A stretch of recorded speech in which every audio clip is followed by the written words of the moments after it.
Murid-murid ditugaskan untuk membina 3 ayat berdasarkan kata kerja yang dipilih.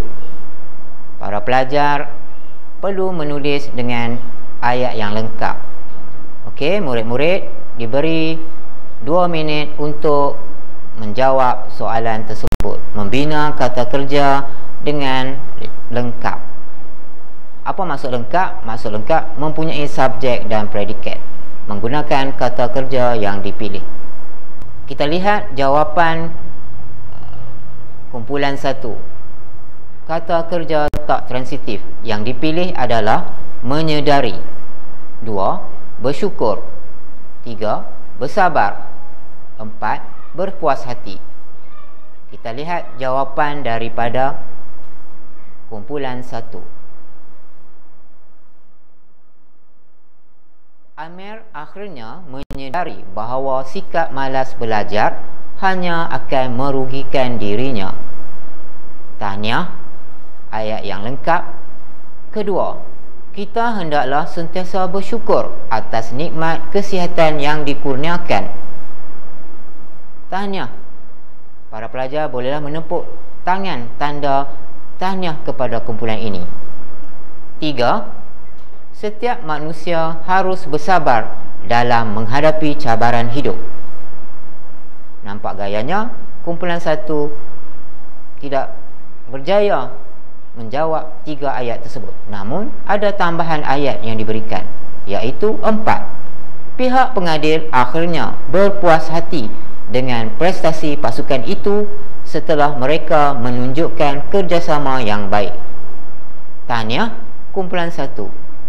Tepukan gemuruh untuk kumpulan 2. Mereka memilih kata kerja transitif, iaitu menghadapi.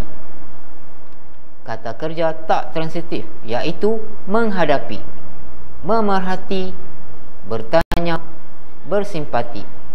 Ini merupakan kata kerja tak transitif, iaitu perbuatan. Amir, ayat 1. Amir tetap menghadapi segala kesukaran hidup demi memastikan keluarganya tidak terabai. 2. Seorang jurugambar sedang memerhati dengan teliti seekor burung helang yang berlegar-legar di udara. 3.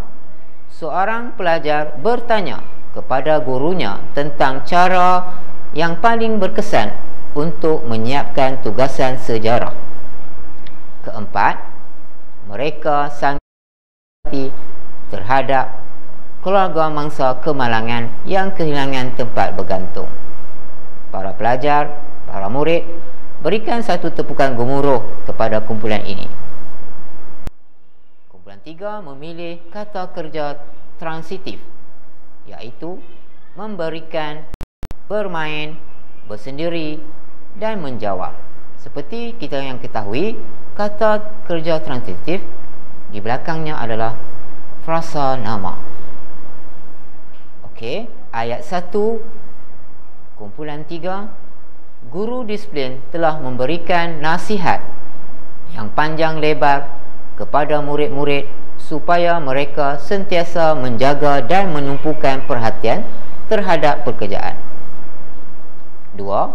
Kanak-kanak di kampung saya sering bermain galah panjang dan bola sepak di halaman rumah. 3. Rania lebih gemar duduk bersendirian di biliknya kerana dia ingin menenangkan fikiran. 4. Pelajar yang bijak itu menjawab soalan yang dikemukakan oleh pemeriksa semasa pertandingan kuis berlangsung. Tahniah kepada kumpulan 3 kerana berjaya menjawab soalan yang diberikan oleh cikgu. Oleh itu, setiap pelajar perlu pastikan apa yang dilakukan dapat dijawab dengan baik.